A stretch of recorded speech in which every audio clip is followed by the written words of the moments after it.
উৎসব মেলায় গেছিলি পরীক্ষা দিতে গিয়ে? হ্যাঁ, নিয়ে এবার দেখো জিনিসগুলো ঠিকঠাক পছন্দ হয়েছে কিনা। বাহ, খুব সুন্দর। এটা গোপালের। এটা গোপু সোনার গোপালের টুপি, আবার ইয়েটা কানের দুল ঠিক কর, টুপি আর পঞ্চ। সুন্দর হয়েছে। Hair band. বাহ, একটু ছোট ছিল, ভেঙে গেছে। হ্যাঁ এটা হ্যাঁ, ওই জন্য নিয়ে এসছে এটা। এটা ভেঙে গেছে। আর তুমি যে পুজোতে যে শাড়িটা দিয়েছো তার সঙ্গে আমি একটা ম্যাচিং করে কানের কিনেছি।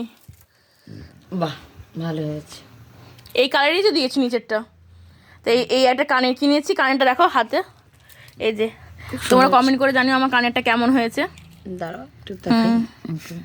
আর এই হলো মায়ের গলার হার, যে কোনো শাড়ির সঙ্গে ম্যাচিং করে। তো মাকে মায়ের কেমন হয়েছে মা বলো? খুব ভালো হয়েছে। একটা এরকম অক্সিডাইজের কানের কিনে রাখতে হবে। ঠিক আছে। টপ। তো তোমরা কমেন্টস করে জানিও আমার এই সব জিনিসপত্রগুলো কেমন হয়েছে। চলো টাটা, আজকের মতন এইটুকুই। আবার অন্য কোনো ভিডিও তোমার সাথে দেখা হচ্ছে।